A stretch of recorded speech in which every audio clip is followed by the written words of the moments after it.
আমার এই চ্যানেলটার মেন মোটিভ হচ্ছে আসলে কোনটা ভালো কাজ করে আর কোনটা খারাপ কাজ করে সেটার উপর ভিডিও বানানো। তো ডট এন্ড কির এই ceramide hyaluronic barrier repair moisturiser ক্রিমটা প্রোবায়োটিক্স এর রাইস ওয়াটার দিয়ে তৈরি। কিন্তু আমি একটা কথা বলি, এটা তোমরা কারা কারা ইউজ করেছো আমি জানি না। এটা নাকি খুবই সেনসিটিভ স্কিনে যায়, আর হচ্ছে যাদের অ্যাকনি প্রোন স্কিন তাদের স্কিনেও নাকি যায়, এটা অনেকেই বলেছে।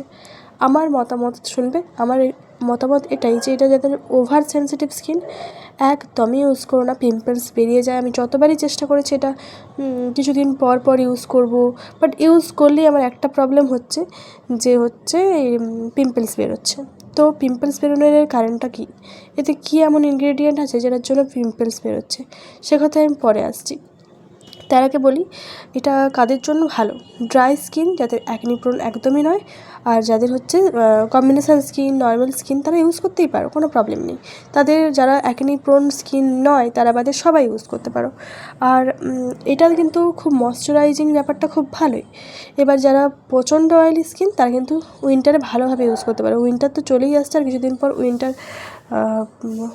মানে তোমাদের উইন্টার পড়ে যাচ্ছে, তো সেই জন্যই আমি বলছি যে এটা উইন্টারের জন্য খুবই ভালো। এটার দাম হচ্ছে 395, দেখবে প্রায়শই নাইকাতে এটা 275, 285 এরকমই পেয়ে যাবে, বা বাই ওয়ান গেট ওয়ানেও পেয়ে যেতে পারো ডট এন্ড কির ওয়েবসাইটে, নিজস্ব ওয়েবসাইটে।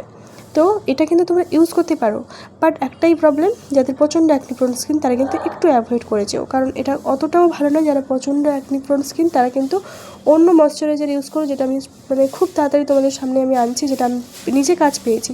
কারণ আমার একটা টাইম মেকআপ করতে হতো বলে, মেকআপ আর্টিস্ট বলে, তো তার জন্য করতে হতো বলে আমার প্রচণ্ড পিম্পলস বেরোতো। বাট সেই টাইমটা আমি মানে খুবই হতাশা হয়ে পড়েছিলাম। তো এইগুলো আমি প্রচণ্ড ইউজ করেছি, বাট এতটুকু কাজ না হওয়াতেই আমি আর এগুলোতে একদমই ইউজ করা বন্ধ করে দিয়েছি। কিন্তু যাদের একদম পিম্পলস প্রোন, হালকাও পিম্পলস আছে, তাদেরকেও বলবো ডট এন্ড কির এই ময়শ্চারাইজার একটু এড়িয়ে চলো। হ্যাঁ, অনেকের হয়তো কাজ হয়, বাট হ্যাঁ, sensitive plus acne prone skin হলে একদমই ইউজ করো না। এর বাদ অন্যান্য অনেক কিছু আছে এর সাবস্টিটিউট, এই যে সেরামাইডের সাবস্টিটিউট অনেক কিছু আছে যেটাতে তোমাদের স্কিন হিল করা সম্ভব, বেরিয়ার ঠিক করা সম্ভব। বাট এটাতে আমি বলবো একদমই না। আমি যতবারই ট্রাই করেছি এটা ইউজ করাতে, আমার কিন্তু পিম্পলস বেরিয়েছে। এবার জানি না প্রত্যেকের স্কিনে হয় কিনা, তোমরা ইউজ করে দেখতেই পারো। বাট আমার যদি মতামত নিতে চাও তাহলে তাদেরকে বলবো নর্মাল স্কিন, ড্রাই স্কিন, যাদের অ্যাকনি প্রোন নেই তারা ইউজ করতে পারো, অয়েলি স্কিনে পারো।